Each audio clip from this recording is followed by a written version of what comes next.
Hello students, welcome to all in my YouTube channel RK English Classes. My dear student, today in this video we shall study about adverb. Very important. Adverb is very important in parts of speech. बच्चों इसके पहले वाले video में I have taught you for other like noun, pronoun, adjective, verb. So my dear student, today we are going to study about adverb. तो बच्चों सबसे पहले आप सभी का हमारे YouTube चैनल में स्वागत है। बच्चों आज की इस वीडियो में बच्चों हम लोग एडवर्ब यानी क्रिया विशेषण क्या होता है, इसका डेफिनीशन क्या है, इसके काइंड्स क्या हैं, इसके एग्जाम्पल्स क्या हैं, इसके बारे में हम फुल एक्सप्लेनेशन के साथ पढ़ेंगे। तो let us my dear student start. तो first of all my dear student we should know the definition of adverb. Adverb की हिंदी बच्चों क्रिया विशेषण। तो सबसे पहले बच्चों आइए हम इसकी परिभाषा समझें हिंदी में, इंग्लिश में, और जानने का प्रयास करें कि आखिर एडवर्ब क्या होता है। तो डियर स्टूडेंट डेफिनेशन कुछ इस प्रकार से है कि an adverb qualifies all parts of speech except a noun और ए प्रोनाउन। तो बच्चों क्रिया विशेषण क्या है, इसका और भी आपको डेफिनेशन मिल सकता है, जैसे कि an adverb modifies all parts of speech except a noun और ए प्रोनाउन। या बच्चों ऐसा भी आ सकता है कि द वर्ड which qualifies या modifies a verb an adjective or another adverb is called an adverb। लेकिन बच्चों सबसे सटीक जो एग्जांपल है कि an adverb qualifies all parts of speech except a noun or a pronoun। बच्चों ये रहा इंग्लिश डेफिनेशन। आइए हम इसकी हिंदी समझ लें कि इसको हिंदी में क्या कहेंगे। तो बच्चों साफ साफ स्क्रीन पर आप लोगों को दिखाई पड़ रहा होगा, लिखा है कि क्रिया विशेषण वह शब्द हैं जो नाउन मीन संज्ञा तथा प्रोनाउन मीन सर्वनाम को छोड़कर बाकी सभी पार्ट्स ऑफ स्पीच की विशेषता बताते हैं। तो बच्चों आपको समझ में आया होगा कि एडवर्ब की जो खासियत है, विशेषता है, वो नाउन और प्रोनाउन को छोड़कर बाकी जितने भी आपके पार्ट्स ऑफ स्पीच बचते हैं उनकी ये विशेषता बताता है। तो बच्चों आई होप यहाँ तक आपको मेरी बात समझ में आई होगी। आइए हम आगे इसका कुछ एग्जाम्पल देखें और समझने का प्रयास करें, और उसके बाद हम बच्चों फिर काइंड पढ़ें, उसके प्रकार देखें कौन कौन से प्रकार होते हैं। तो बच्चों आप सभी के लिए स्क्रीन पर एक वाक्य लिखा हुआ है, सी शाउटेड लाउडली। क्या बच्चों? सी शाउटेड लाउडली। तो सी बच्चों इसमें क्या है? प्रोनाउन है। क्या है? प्रोनाउन है। और शाउटेड आपका मेन वर्ब है। शाउटेड क्या बच्चों? मेन वर्ब है। तो इसमें देखा जाए और लाउडली माने तेज़ी से, तो इसमें बच्चों क्या हुआ कि लाउडली सी की विशेषता बता रही है, इसलिए सी शाउटेड लाउडली माने वह तेज़ी से चिल्लाई। तो इसमें आपका जो है जो एडवर्ब है वो लाउडली शब्द है, जिसको आपको लिए अंडरलाइन किया गया है, घेरा बना दिया गया है। और आपसे पूछा जा सकता है कि सी शाउटेड लाउडली में व्हिच वर्ड इज एडवर्ब। तो आपको बताना है कि लाउडली इज एडवर्ब, क्योंकि ये सी की विशेषता बता रहा है। अब बच्चों आइए इसके प्रकार देखें, काइंड्स ऑफ एडवर्ब, क्रिया विशेषण के प्रकार। तो बच्चों एडवर्ब 3 प्रकार के होते हैं, जिसमें पहला प्रकार है, अभी इसको बांटा भी गया है लेकिन जो मुख्य रूप से प्रकार हैं वो 3 हैं। पहला सिंपल एडवर्ब, जिसकी हिंदी बच्चों सरल क्रिया विशेषण। नंबर 2 है रिलेटिव एडवर्ब, जिसकी हिंदी बच्चों संबंधवाचक क्रिया विशेषण। नंबर 3 है बच्चों इंट्रोगेटिव एडवर्ब, जिसकी हिंदी बच्चों प्रश्नवाचक क्रिया विशेषण। अब बच्चों आप इसके काइंड जानेंगे, मतलब मेनली बच्चों there are 3 kinds of adverb, simple, relative, interrogative.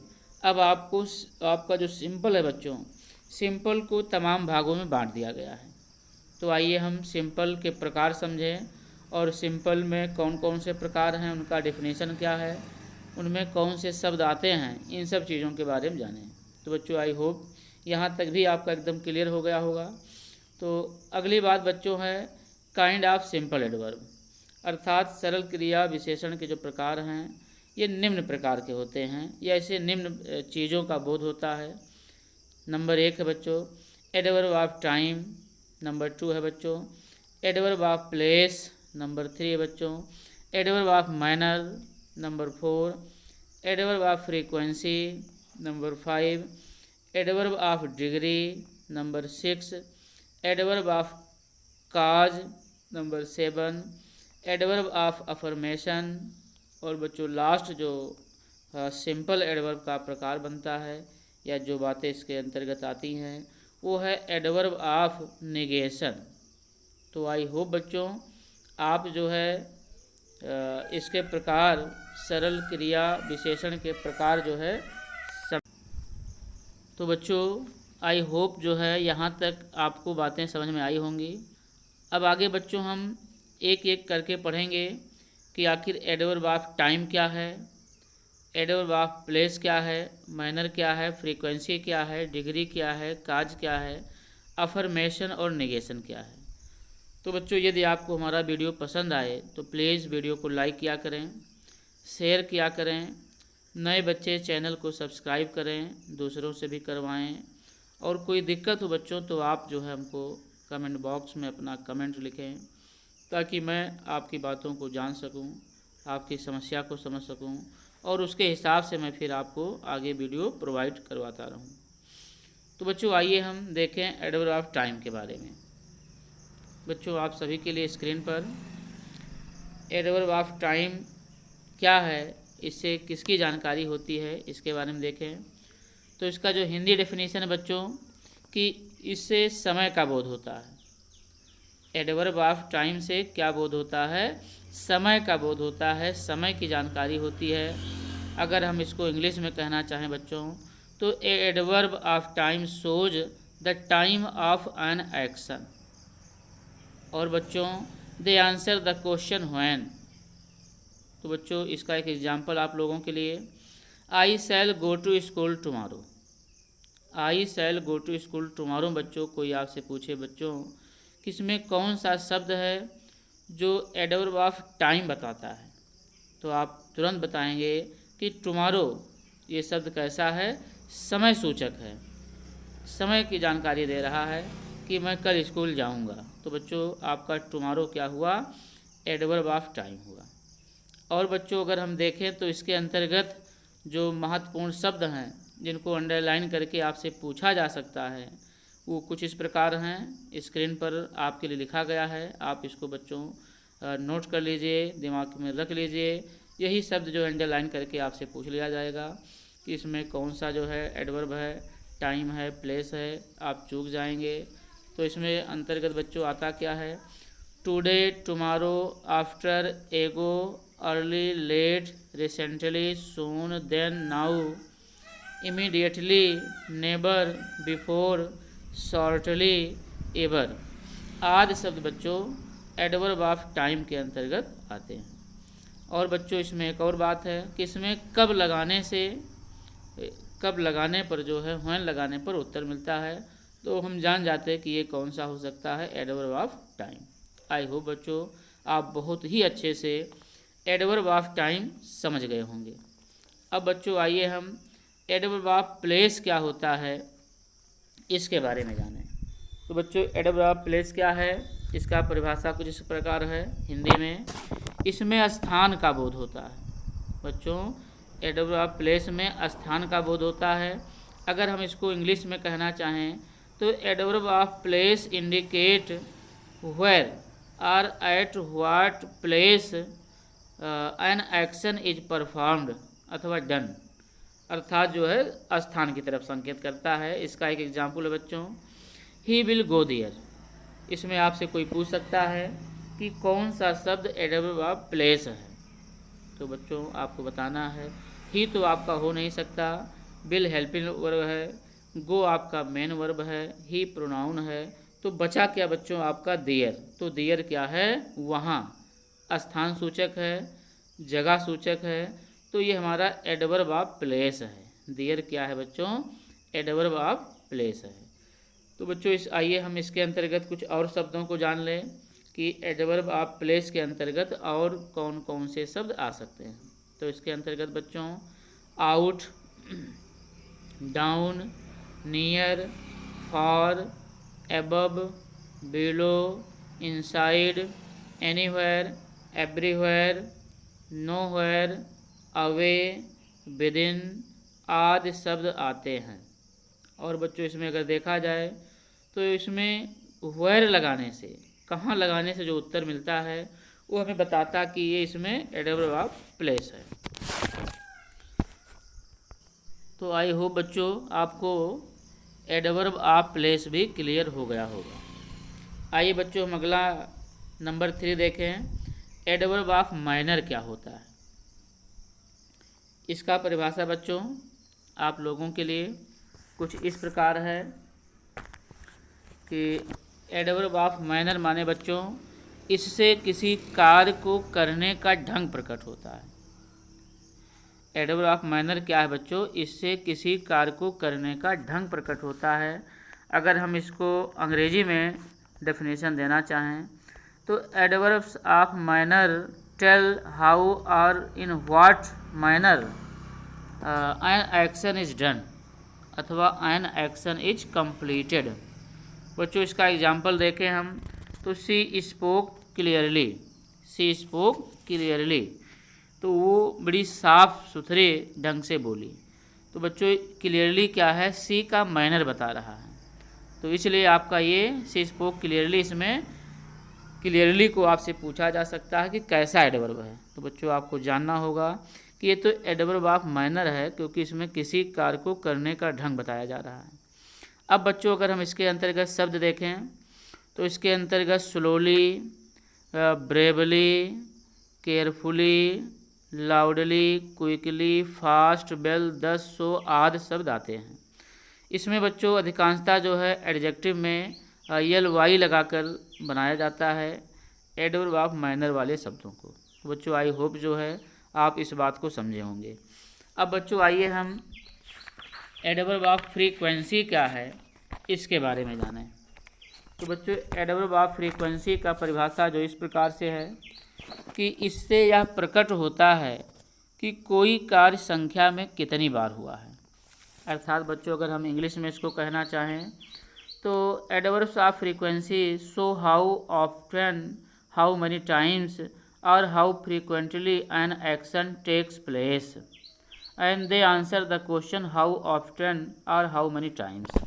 तो बच्चों ये परिभाषा है, इसका जो एग्जाम्पल आप लोगों के लिए है, I have seen her twice, अर्थात बच्चों मैंने उसको 2 बार देखा है। तो बच्चों ट्वाइस क्या है, आपका एडवर्ब ऑफ फ्रीक्वेंसी है, ये संख्या बता रहा है कि मैंने उसे 2 बार देखा। अब बच्चों अगर हम बात करें कि इसके अंतर्गत और कौन कौन से शब्द आ सकते हैं तो इसके अंतर्गत जो शब्द आएंगे ऑफ्टन, जिसको ऑफन कहते हैं, once, daily, again, regularly, rarely, thrice, thirdly, frequently आदि शब्द इसके अंतर्गत आते हैं। और इसमें बच्चों कितनी बार, हाउ मैनी टाइम्स लगाने पर उत्तर मिल जाता है तो हम जान जाते हैं कि ये तो एडवर्ब ऑफ फ्रीक्वेंसी है। आइए बच्चों हम अगला प्रकार पढ़ें, एडवर्ब ऑफ डिग्री। बच्चों एडवर्ब ऑफ डिग्री क्या है, इसका परिभाषा कुछ इस प्रकार है। डिग्री, इसका परिभाषा बच्चों कि इससे परिणाम का बोध होता है। इससे क्या बोध होता है, परिमाण का बोध होता है। इससे बच्चों परिमाण होना था, परिणाम लिखा है, का बोध होता है। और इसको अंग्रेजी में कहना चाहें तो adverbs of degree indicates the degree of an action और एन एडजेक्टिव और an adverb. They answer the question how much और इन व्हाट डिग्री और to what extent.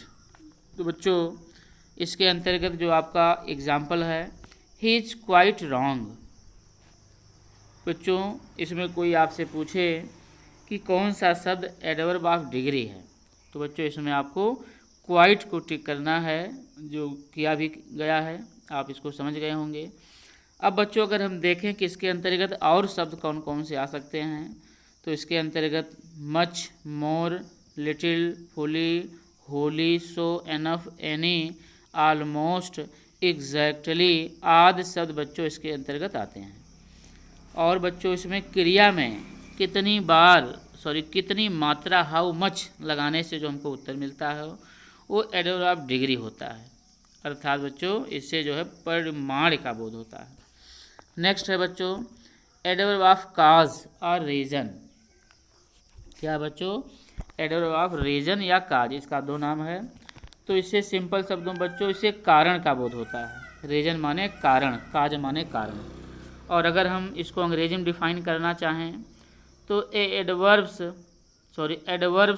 Of reason tell the reason of an action, अर्थात बच्चों ये कारण बताता है। इसका जो एग्जाम्पल है आप सभी बच्चों के लिए लिखा है सामने स्क्रीन पर, he has lost his purse, he has lost his purse therefore he is sad. तो बच्चों उसने अपना पर्स खो दिया इसलिए वह उदास है, दुखी है। तो इसमें बच्चों क्या देखा जाए, इसके अंतर्गत कुछ ही शब्द आते हैं। तो यहाँ आपको देयर अंडरलाइन किया गया है, घेरा किया गया है, और कोई पूछे कि देयरफॉर क्या है तो आप बताओगे कि ये तो एडवर्ब ऑफ काज है या रीजन है। और बच्चों जो इसके अंतर्गत मेन शब्द आते हैं या बहुत कम ही शब्द हैं, पहला therefore, on account of, hence, thus और सो इसके अंतर्गत आते हैं। और बच्चों इसमें जो है क्रिया में हुआई लगाने से जो उत्तर मिलता है वो एडवर्ब ऑफ काज या रीजन होता है। बच्चों I hope till here you will have understood very well. So now let us see forward, ताकि हम इसी वीडियो में एडवर्ब को हम पूरा पढ़ सकें। तो बच्चों अगला प्रकार है एडवर्ब ऑफ अफर्मेशन, अर्थात बच्चों इससे जो है स्वीकारात्मक भाव का बोध होता है। मतलब आप ऐसा कह सकते हो अंग्रेजी में कि adverb of affirmation indicates assertion या एक्सेप्टेंस।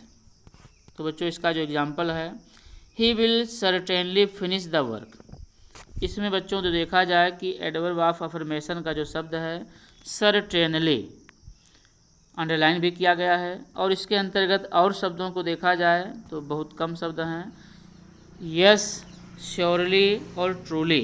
ये सब बच्चों क्या है, एडवर्ब ऑफ अफर्मेशन है। यस, श्योरली, ट्रूली और डेफिनेटली भी एक शब्द है बच्चों जो इसके अंतर्गत आता है। और बच्चों इसी में आपको पढ़ना है एडवर्ब ऑफ नेगेशन। इससे क्या होता है, इससे नकारात्मक भाव प्रकट होता है। बच्चों इससे नकारात्मक भाव प्रकट होता है। और जैसे कि एग्जाम्पल है I do not like you, तो इसमें बच्चों नॉट आपका एडवर्ब ऑफ नेगेशन है। और इसके अंतर्गत जो शब्द आते हैं वो नो है, नेबर है, नॉट है आदि शब्द बच्चों इसके अंतर्गत आते हैं। तो बच्चों आई होप जो है आप यहाँ तक समझ गए होंगे। आइए हम बच्चों आगे देखें, जो कि दूसरा प्रकार है। ये तो आपका पहला प्रकार था बच्चों कि एडवर्ब ऑफ सिंपल एडवर्ब को बांटा गया था। अब हम पढ़ेंगे रिलेटिव एडवर्ब का होता है। रिलेटिव एडवर्ब बच्चों संबंधवाचक क्रिया विशेषण या दो वाक्यों को जोड़ने का कार्य करता है और अपने पूर्ववर्ती नाउन या प्रोनाउन की ओर संकेत करते हुए टाइम, प्लेस, रीजन और मैनर बताता है। एग्जाम्पल है बच्चों, this is the school where I teach, ये वही स्कूल है जहां मैं पढ़ाता हूं। तो बच्चों इसमें देखा जाए तो दिस इज द स्कूल एक अलग क्लॉज है छोटा सा, वेयर आई टीच एक अलग है, और दोनों वाक्यों को वेयर जोड़ रहा है। तो बच्चों इसमें वेयर आपका रिलेटिव एडवर्ब है। और इसके अंतर्गत जो बच्चों शब्द आते हैं बस 4-5 शब्द, वेयर, व्हेन, व्हाई, हाउ। और जब बच्चों इन शब्दों का प्रयोग बीच में किया जाए तो आपको जानना चाहिए कि ये तो रिलेटिव एडवर्ब है। और बच्चों अगर हम इसका जो है अंग्रेजी डेफिनेशन देखना चाहें तो relative adverbs modify the words following them and at the same time join two sentences together.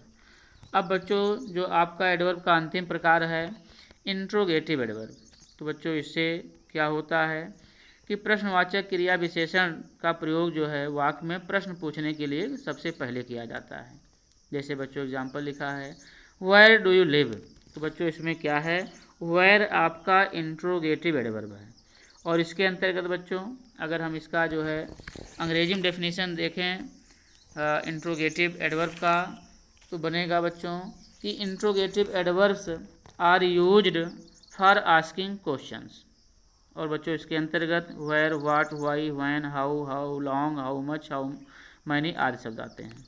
और बच्चों आज का वीडियो यहीं पर ख़त्म होता है। This video comes to an end. I hope आप समझे होंगे। Thanks for watching the video till and.